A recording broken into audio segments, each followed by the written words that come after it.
Bhaktir Naistiki. Reading from Srimad Bhagavatam, Canto 9, Chapter 18. King Yayati regains his youth.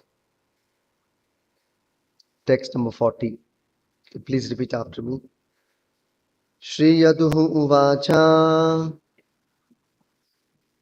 Na Utsahe Jarasa Sthatum Notsahe Jarasa Sthatum Antara Praptaya Tava Antara Praptaya Tava Aviditva Sukham Gramyam Aviditva Sukham Gramyam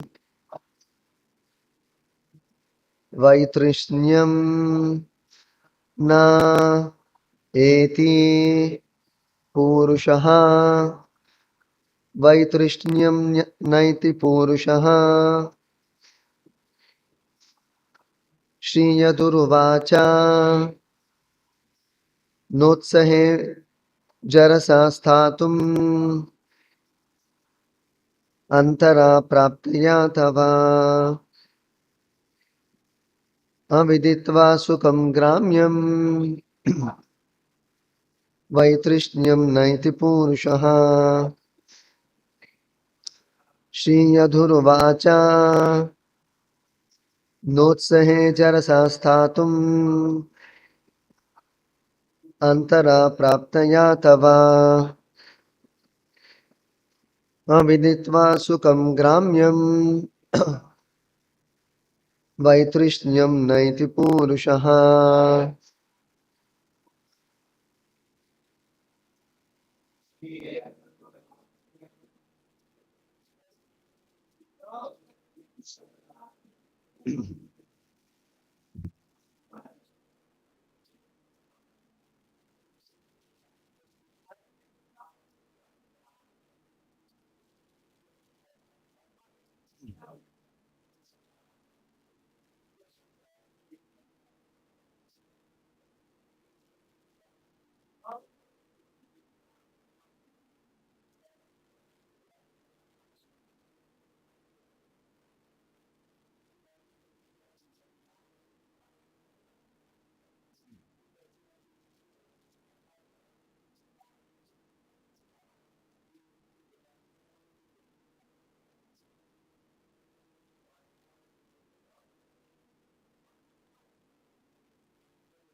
Shri Yadhu Uvacha.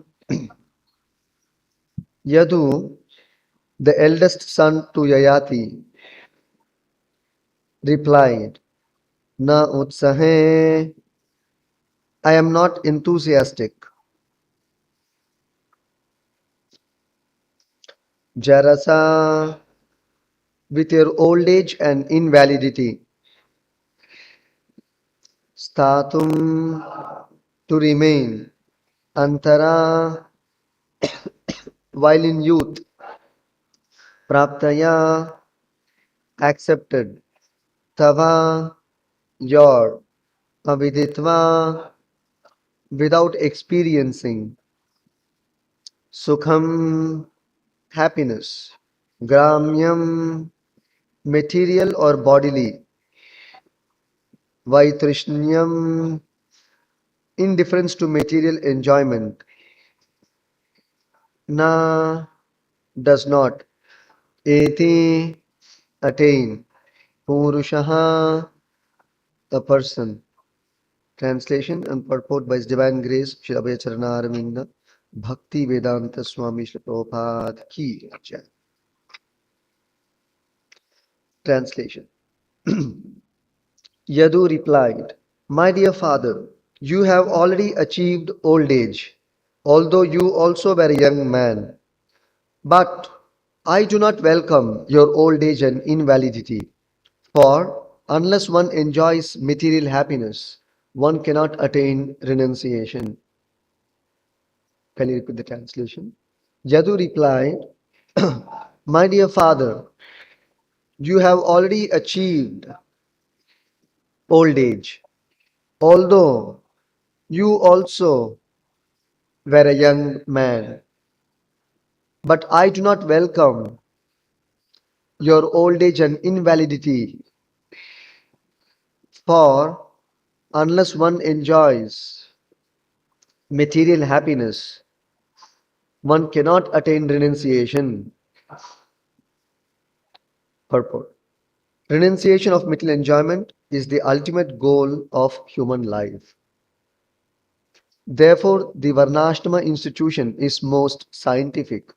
It aims at giving one the facility to return home back to Godhead, which one cannot do without completely renouncing all connections with the material world. Sri Chaitanya Mahaprabhu said, "Nishkinchanasya Bhagavad Bhajanonmukasya." One who wants to go back home, back to Godhead, must be Nishkinchana, free from all affinity for material enjoyment. Brahmani Upasamashrayam. Unless one is fully renounced, one cannot engage in devotional service or stay in Brahman. Devotional service is rendered on the Brahman platform. Therefore, unless one attains the Brahman platform or spiritual platform, one cannot engage in devotional service. Or, in other words, a person engaged in devotional service is already on the Brahman platform.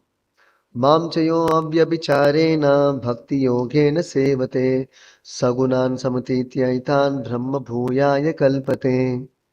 One who engages in full devotional service, one who does not fall down in any circumstance, at once transcends the modes of material nature and thus comes to the level of Brahman. Bhagavad Gita 14.26. If one attains devotional service, therefore he is certainly liberated. Generally, unless one enjoys material happiness, one cannot attain renunciation. Varnashrama therefore gives the opportunity for gradual elevation. Yadu, the son of Maharaja Yayati, explained that he was unable to give up his youth, for he wanted to use it to attain the renounced order in the future. Maharaja Yadu was different from his brothers, as stated in the next verse. Turvasushchodita pitra druhyuschanuscha bharata pratyachakyur adharmagyaha. Maharaja Yadu's brothers refused to accept their father's proposal because they were not completely aware of dharma. To accept orders that follow religious principles, especially the orders of one's father, is very important. Therefore, when the brothers of Maharaja Yadu refused their father's order, this was certainly irreligious. Maharaja Yadu's refusal, however, was religious. As stated in the 10th canto, Yadoscha Dharmashilasya, Maharaja Yadu was completely aware of the principles of religion. The ultimate principle of religion is to engage oneself in devotional service to the Lord. Maharaja Yadu was very eager to engage himself in the Lord's service, but there was an impediment. During youth, the material desire to enjoy the material senses is certainly present, and unless one fully satisfies these lusty desires in youth, there is a chance of one's being disturbed in rendering service to the Lord. We have actually seen that many sannyasis who accept sannyasa prematurely, not having satisfied their material desires, fall down because they are disturbed. Therefore, the general process is to go through Grahastha life and Vanaprastha life and finally come to sannyas and devote oneself completely to the service of the Lord. Maharaja Yadu was ready to accept his father's order and exchange youth for old age because he was confident that the youth taken by his father would be returned. But because this exchange would delay his complete engagement in devotional service, he did not want to accept his father's old age, for he was eager to achieve freedom from disturbances. Moreover, among the descendants of Yadu would be Lord Krishna. Therefore, because Yadu was eager to see the Lord's appearance in his dynasty as soon as possible, Yadu refused to accept his father's proposal. This was not irreligious. However, however, because Yadu's purpose was to serve the Lord. Because Yadu was a faithful servant of the Lord, Lord Krishna appeared in his dynasty, as confirmed in the praise of Kunti, Yado Priyasyan Bhavaye. Yadu was very dear to Krishna, who was therefore eager to descend in Yadu's dynasty. In conclusion, Maharaja Yadu should not be considered adharmagya, ignorant of religious principles, as the next verse designates his brothers. He was like the four Sanakas, Chatusana, who refused the order of their father, Brahma, for the sake of a better cause. Because the four Kumaras wanted to engage themselves completely in the service of the Lord as brahmacharis, their refusal to obey their father's order was not irreligious. Thus ends the Bhaktivinoda purport and translation to Canto 9, Chapter 18, text number 40 of Srimad Bhagavatam. ॐ अज्ञानतिमिरान्धस्य ज्ञानाञ्जनशलाकया चक्षुरुन्मीलितं येन तस्मै श्रीगुरवे नमः। नमो ॐ विष्णुपादाय कृष्णप्रेष्ठाय भूतले श्रीमते भक्तिवेदान्तस्वामिनिति नामिने। नमस्ते सारस्वते देवे गौरवाणि प्रचारिणे निर्विशेष शून्यवादी पाश्चात्यदेशतारिणे। जय श्री कृष्ण चैतन्य प्रभु नित्यानंद श्री अद्वैत गदाधर श्रीवासदि गौर भक्त वृंद। हरे कृष्णा कृष्णा कृष्णा हरे हरे, हरे Ram Ram Ram Hare Hare.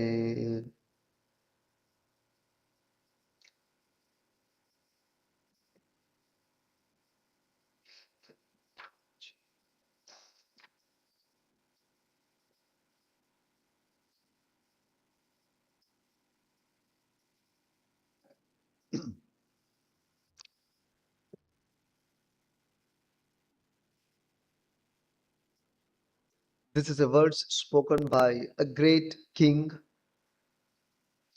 who ruled this planet by name Yadu.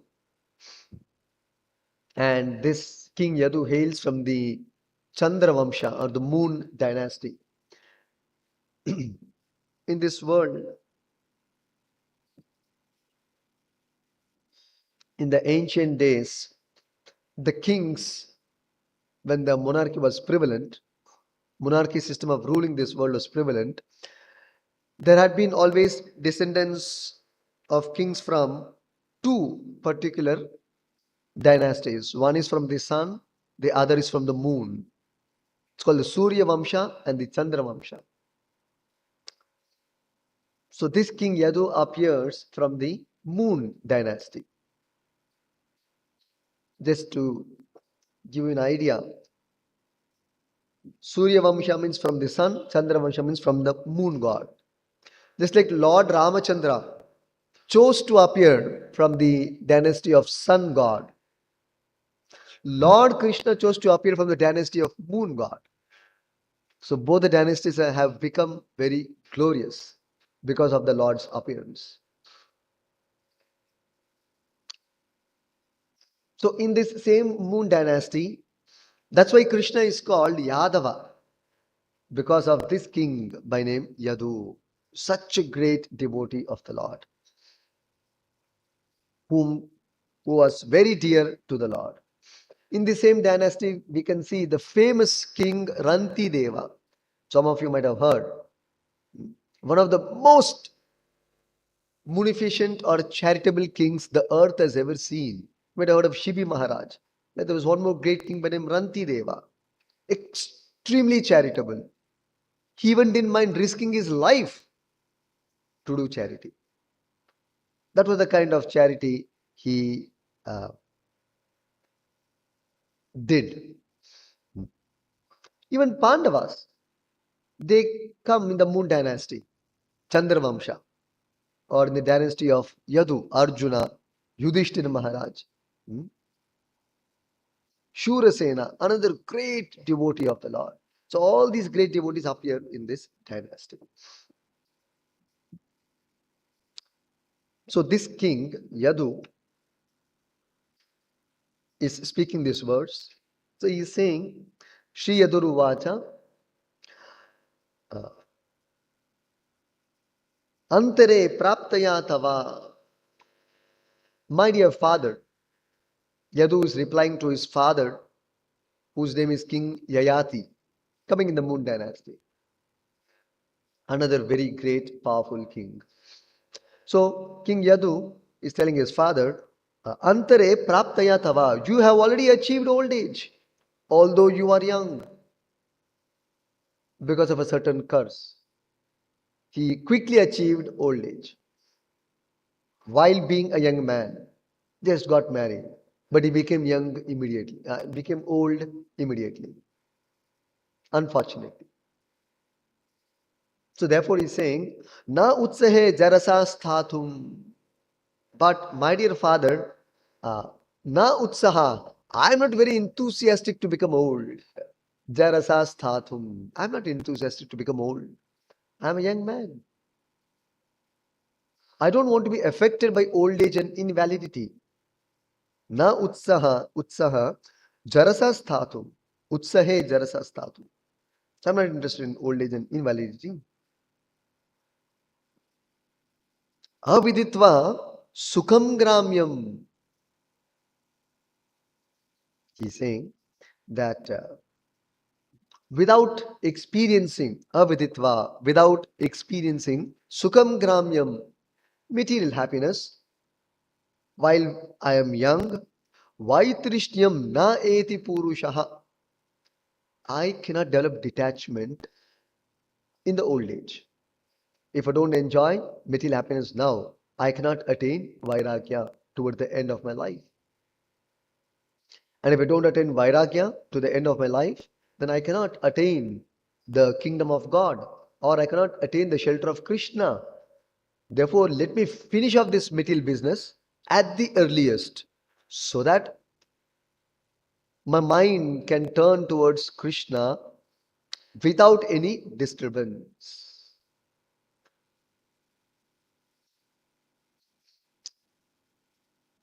So, the long and short of this context of this verse is that King Yayati, a great king, once went for a hunting and he became thirsty and he wanted to drink some water, and then he spotted a well nearby, and then he went to draw some water from the well, but surprisingly he found a young girl who was inside the well. She was thrown into the well by another of her friend due to some misunderstanding. So then the king gave her hand and picked her up and lifted her out. And that girl happened to be a daughter of a nice Brahmana. So she thought, oh, this is the arrangement of providence, that my hand is being touched by you. Therefore, I request you to kindly accept me as your wife. Maybe this is the arrangement of providence. Otherwise, why will you come here? And the king also was interested. She was a pious girl. And then they agreed to marry and in a proper way. So they got married, and during her marriage, just before her marriage, the girl requested her father to uh, get Sharmishta, the daughter of another king, as her maid servant. So then this girl, whose name is Devayani, her father, who was named Shukracharya, he goes to the father of Sharmishta, whose name is King Vrishaparva, and then requests on behalf of this girl, my daughter has a request, kindly fulfill. And Shukracharya was a great sage, very respected. So King Vrishaparva could not refuse the request of Shukracharya, a great sage and Brahmana. So he agreed, without knowing what is the desire of this girl, Devayani, the daughter of Shukracharya. So without even knowing, he consented, okay, whatever her desire is, I will fulfill. Then this girl made her request that your daughter, king's daughter, Sharmishta, and all her friends, numbering hundreds and hundreds, all of them should come as my servants, maid servants. So it was a very unusual demand. But he has given a word, so he kept the word.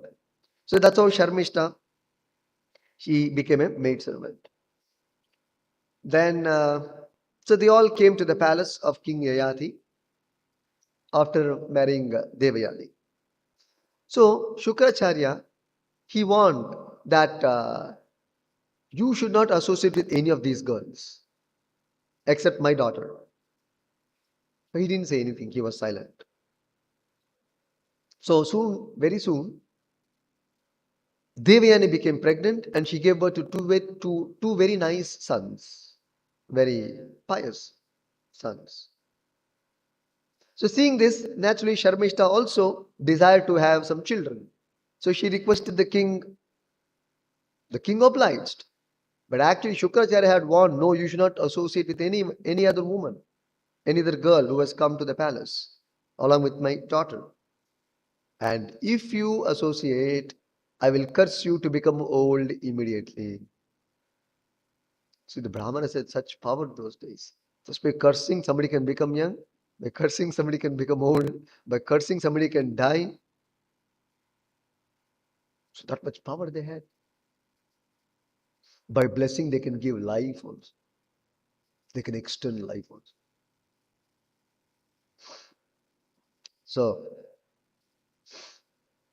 so that's how we see that because he obliged Sharmishta's request and gave birth to children from Sharmishta also, Shukracharya became angry. So he cursed him and he became old immediately. Of course, Bhagavatam describes that King Yayati's association with Sharmishta was not irreligious because for a woman to have children is natural. Nothing irreligious about it. For a woman to have a husband, to have children is very natural and very much part of dharma. So therefore, King Yayati obliged. But the curse still remains. It's a complex equation. So he becomes old. Now Yayati is thinking, I have become old very soon. I have not fulfilled my desires. Actually, he is also a great king. He is also a devotee of the Lord. But nonetheless, to teach us lessons, Bhagavatam brings out the history of all these great kings. For the time being is affected by material desire, lust, and not able to overcome that. So he was thinking that I become old very soon. How can I enjoy? So then the deal was made that if he can exchange his old age with the youth of someone, then he can enjoy his life. But who will exchange old age for youth? It's a bad bargain. As it is, his body is a bad bargain. In that old age is a further bad bargain. So who will trade old age for youth? Nobody in the world. That means it indicated only his sons he has to request, provided they are very obedient. So, therefore, Yayati requested his sons. He had about 5 sons. So he requested first King Yadu, one of the sons, will you kindly accept my old age and give your youth? Let me enjoy my youthful life, and later on, after I have enjoyed and exhausted my material enjoyment, I will return back your youth. By that time, so this Yadu, who is a young prince, he has to become old. He has to lose all the opportunity for enjoying in his youthhood. So Yadu denies. He is saying here, Na utsahe jarasa sthatum. I am not welcoming this old age and invalidity. Of course, Yadu had a different purpose in telling that. So he rejected his father's offer. In the next verse, we will also see the other sons, 3 sons. Totally, there were 5. First son rejected. 3 more sons also will reject his offer. The last son will finally agree. That also we'll see. His name was Puru. He agrees to exchange his uh, youth to father's old age.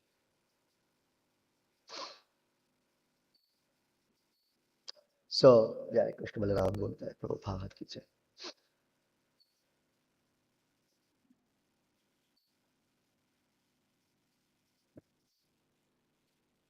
Now, Prabhupada explains in this purport,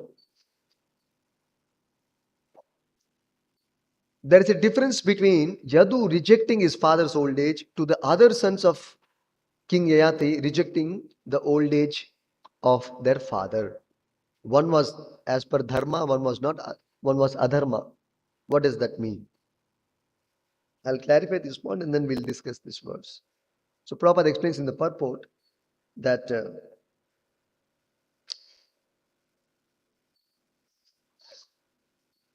the other 3 sons by name Turvasu, Druhyu and Anu, they didn't agree to exchange the old age, which will be seen in the next verse, because they wanted to enjoy this material life, this material body, and they were not spiritually advanced.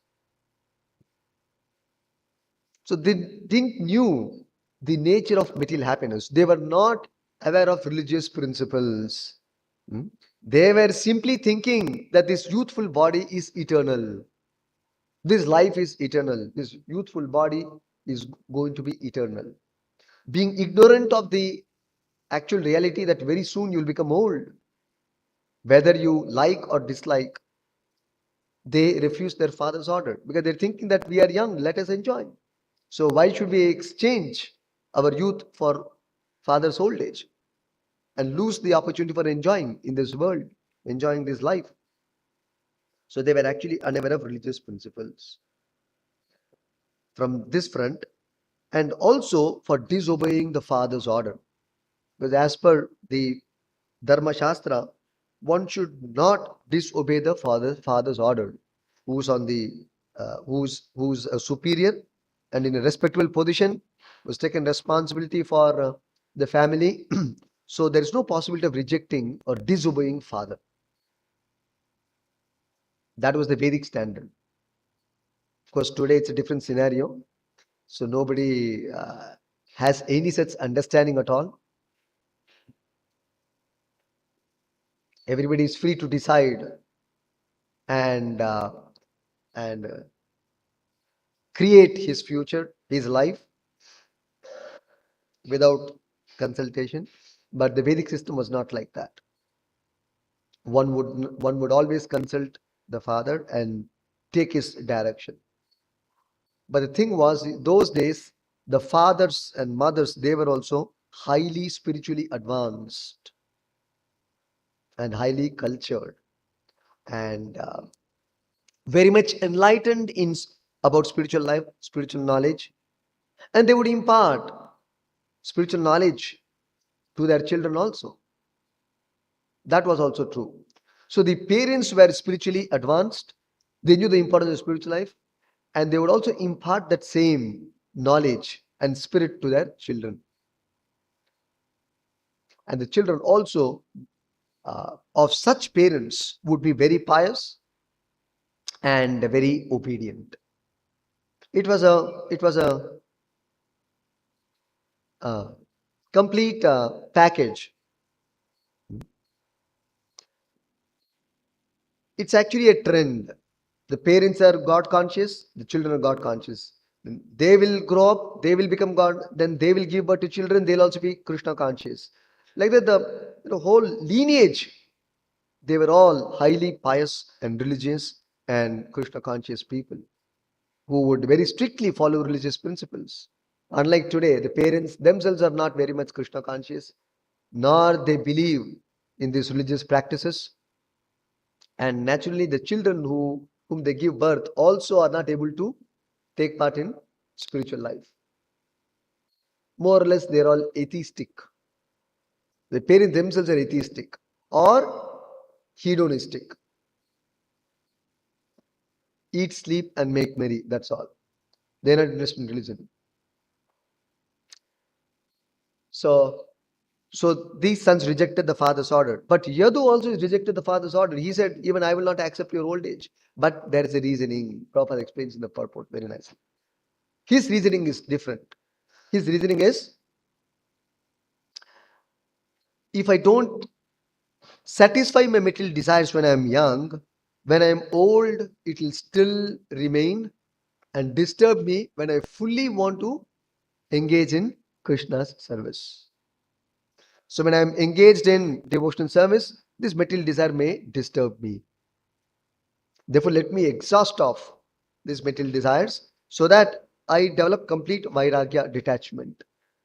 And when I become serious about Krishna consciousness or service to Krishna, that time this material desire should not disturb me. Therefore, he didn't want to exchange his father's old age.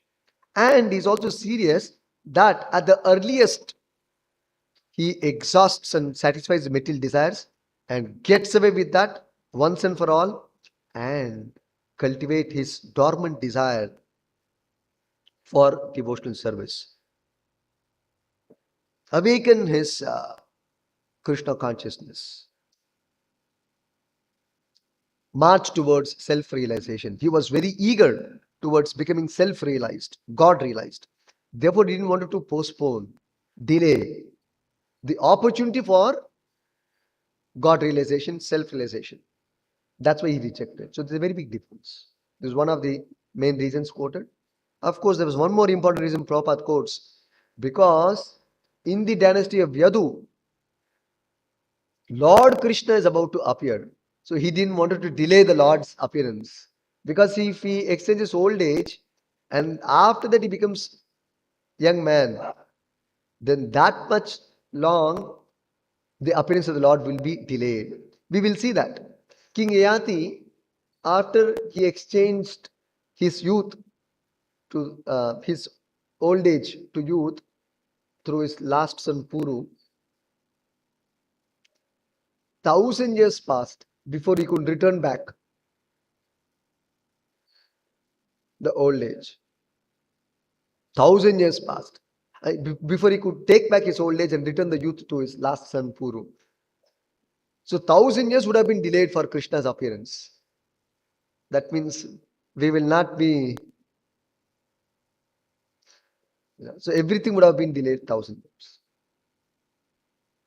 So that is why. So King Yadu didn't wanted that delay. So he didn't agree. So therefore, this disobedience is justified because of this divine reason. He wanted to engage in devotional service and he wanted Lord Krishna to appear at the earliest. Therefore, rejecting father's order, in this case, is bona fide and approved by Shastra. It was not because of his selfish consideration, but for a higher principle of devotional science. Otherwise, in general, one should go by the normal process of dharma. Then one may think that rejecting father's order is dharma. It is not exactly rejecting father's order. There are higher principles of dharma, there are lower principles of dharma. So the highest principle of dharma is to take complete shelter of Krishna, including one's parents. That's what they should be teaching the children. To ultimately follow Lord's order. The idea of training children in following parents' order or a superior's order is to follow the order of the superior most person, the Supreme Lord, the Supreme Father. We are taught to follow Father's order, not to disobey. The original Father, the Supreme Father is Lord Krishna. Therefore, if you learn to follow your Father's order, it means you're getting trained to follow the original Father, Supreme Father, Krishna's order. Therefore, rejecting the order of the so-called Father is actually not being disobedient. Because you are following a higher principle of following the original Father, Krishna's order, of taking complete shelter of the Lord. So this is the training we are undergoing here to ultimately follow the Lord's order. So therefore, it is not actually disobeying. So coming back to this verse, Prabhupada says that renunciation of material enjoyment is the ultimate goal of life. So we all have senses. It is natural to enjoy. The senses are meant for enjoyment. And given for enjoyment is what the normal common argument is. Why the senses are there? Hands, legs, eyes, nose, tongue, skin. So many sense organs we have. Why they're given to us? It is to enjoy. It's a natural, normal argument. So what is wrong in enjoying the senses? So we have to understand, uh, first of all, uh, first of all, we have to understand our identity. And we have to understand what is enjoyment and where is enjoyment before we actually try to enjoy our material senses. So scriptures basically point out where is spirit soul different from this body. Different from this body. So we have spiritual senses as opposed to this material senses. And because we are a spirit soul, we have a spiritual identity. Our happiness is spiritual. That's why we belong to the nature called Satchidananda nature as opposed to the material nature, which is opposite to Satchidananda nature. So by nature, we are meant to enjoy, experience Ananda by nature and eternally. That's our right, constitutional right as a spirit soul. Therefore, we want to enjoy in this world. Everybody wants to enjoy. Yes, we want to enjoy. But how to enjoy is the only question. People think spiritual life means giving up enjoyment. Actually, spiritual life is not giving up enjoyment. Spiritual life is the real way of enjoying in the right way, without any misgivings or facing future problems. Mhm.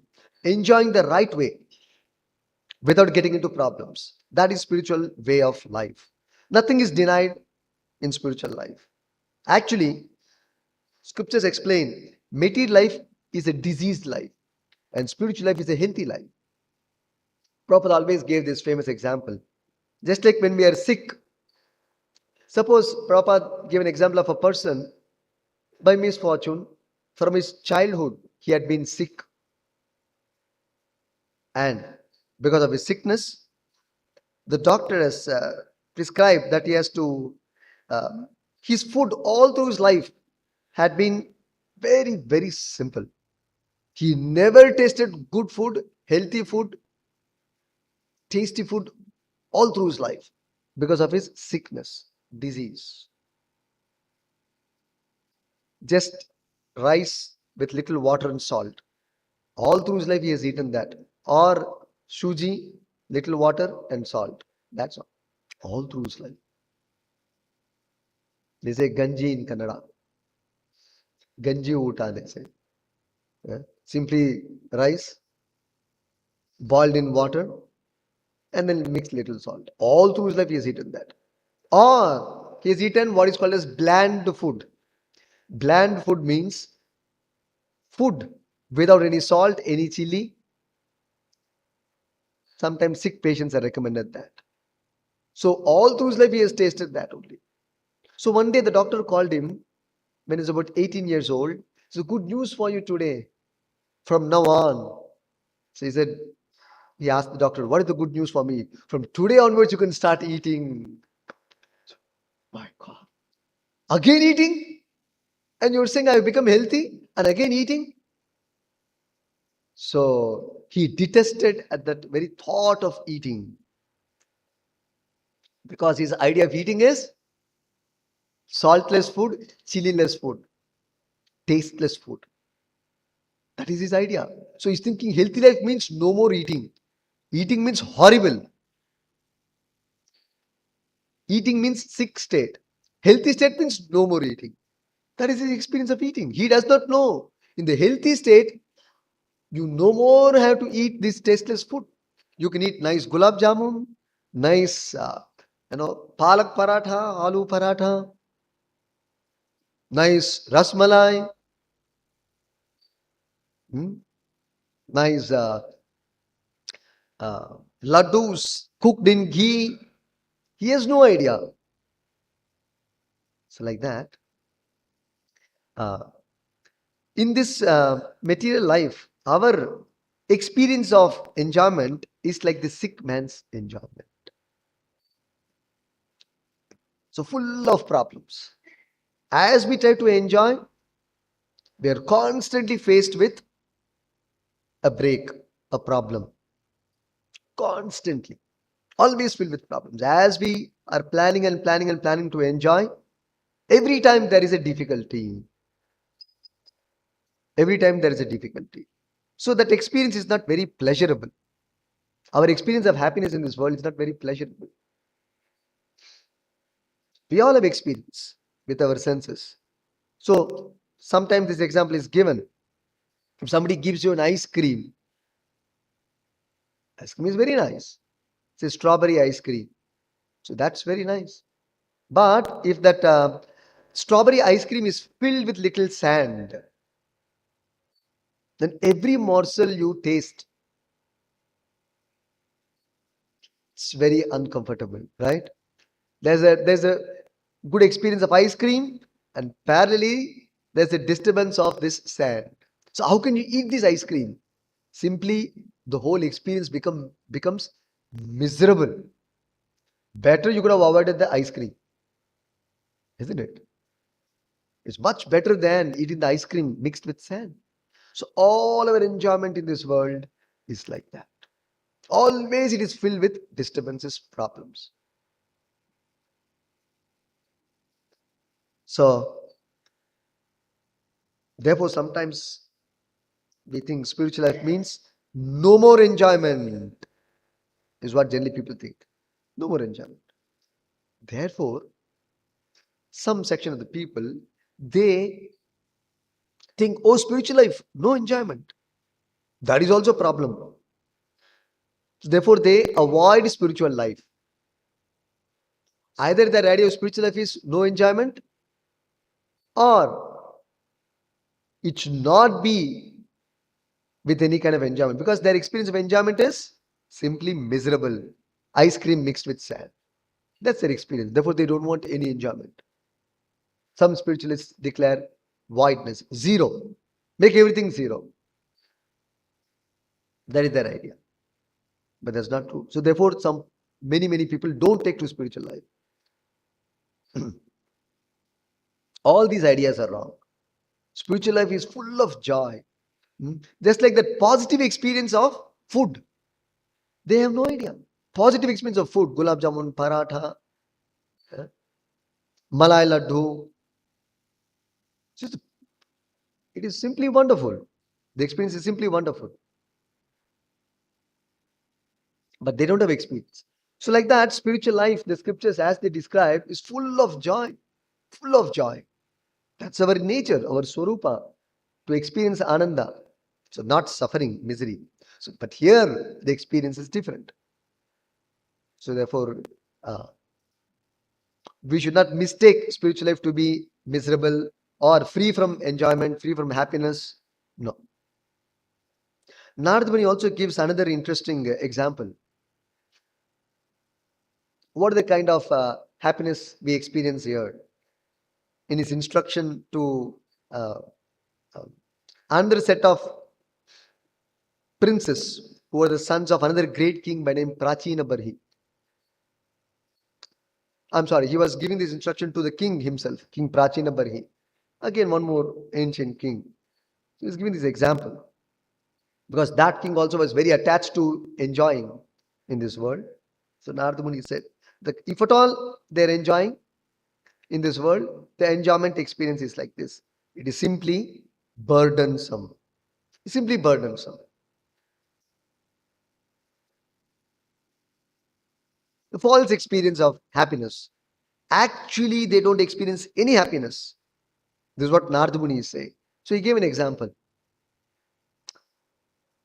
Suppose a person is carrying a big load of weight, something is carrying a big load and walking and going. Say a few kilometers he has to walk. So he's carrying the load on his right shoulder. And after long walking, he becomes tired and exhausted. So what do we normally do? We shift the load from right shoulder to left shoulder. So we get a great relief here. Oh, it's an experience, right? You get a great relief, a feeling of relief. So you feel nice about it. But the fact is, you are not freed from the load. It is only being shifted from right shoulder to left shoulder. Some more time you will walk. Very soon you will find pain in the left shoulder also, right? What do you do? Shift the shoulder to the load on the shoulder to the head. Some more time. You feel fully relieved. Oh, you feel relaxed. Very soon you'll start feeling pain on the head as you go on rotating. So that little period when you get relief, you think it is a great experience. Is that happiness? But we all have felt that sense of happiness. This is the kind of happiness which we are experiencing. How can this be happiness? It is simply relief from misery. So the scriptures explain we are designating relief from misery as happiness, while truly we never experienced happiness in life, which is a fact. Pure happiness we never experienced. Only whenever we are relieved from misery or anxiety or tension or problem or worry, we take it as happiness. That's not happiness. The students, for example, exam, great anxiety and tension. Moment exam is over, that evening, the moment you come out of the examination hall, what a great joy you feel. As though you've conquered an empire. You're floating in space. So much joy. The exam is over, isn't it? April comes, you're so happy. March comes, you're so dull. You see? That's all we are. One more example, Narad Muni. One more example is given. Very, very uh, interesting practical example. And we'll close here. Today, that practice is not very current, but in those days, this practice was quite current when monarchy was there, particularly when the kings were ruling. So, if there was a criminal, say for example, so how would they reform him? Those days, they would have a huge container of water, huge container of water. They would take the criminal or a mischievous person. So, how would they teach him a lesson? They would take him and dip his head into the water. And then when he's trying to somehow breathe, he's struggling to breathe to get one breath to survive, and still they will not release him from the waters. When he's almost about to like that, when he does, they will lift his head by pulling his hair. You might have seen that. Then once that brief moment, few moments, he gets great relief. Moment he gets great relief, again they will dunk him inside the waters. Again he'll become breathless. Like that he will do. Again they will relieve him. This happens multiple times. Might have seen that, isn't it? So that brief moments he experiences great relief, sense of relief. Yes or no? So he feels comfortable. But very soon he'll be dunked inside. What a pathetic, miserable condition. Exactly like that. In our life, so-called happiness or relief is sandwiched between all kinds of miseries all through our life. Always there is challenge, problem, complication. In between, little relief Maya gives. So that, why that relief she is giving? So that you get the impetus to suffer again. Because constantly if you're suffering, you will get frustrated and you will say, let me go to Vrindavan. No, no, no, you cannot go to Vrindavan. You have to stay here. You have to, who is going to suffer your quota? We are meant to suffer. So who is going to suffer then? So Maya gives us that token of relief so that there's an impetus for once again preparing for struggle for existence. That's what we are seeing in this world. Sometime rarely he becomes apparently successful to actually see the failure ahead. Constantly we can see this. Constantly we can see this.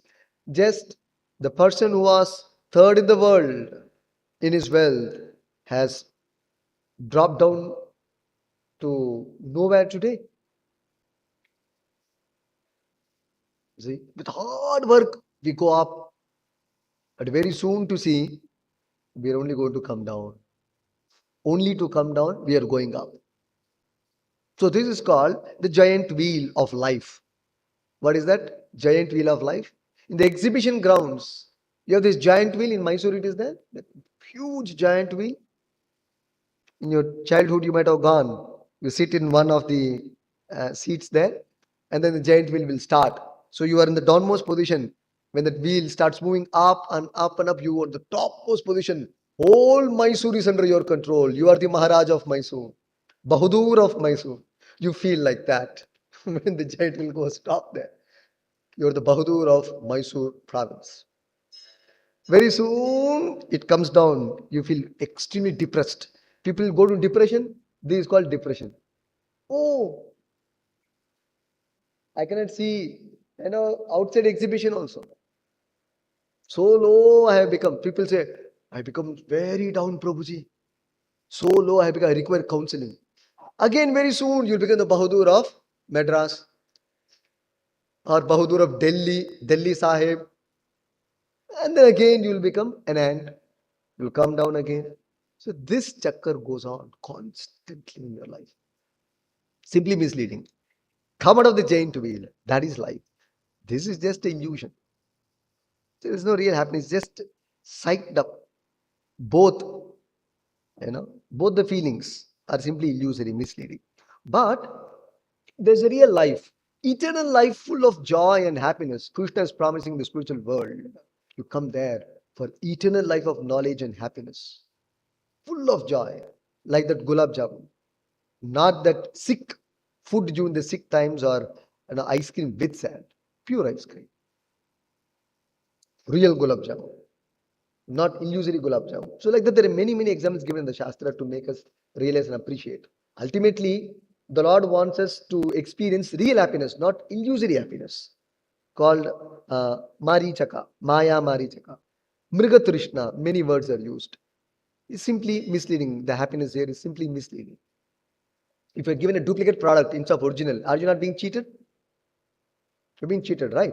Similarly, the happiness, quality of the happiness here is actually misleading. So we are actually being cheated by Maya. That's why it's called Maya, to get cheated. Thinking it as real. Because duplicate looks like real, right? But then you analyze it, you test it, it will fail. But we are not tested. Kala will make us test and realize that it is wrong. So the devotees, on the other hand, under the shelter of Krishna, are experiencing transcendental bliss eternally. in transcendental knowledge. Hmm? So that is spiritual life. It's offering full of knowledge, full of happiness, eternally. So I'll stop here. Grantaraj Srimad Bhagavatam ki jai. Prabhupada ki jai.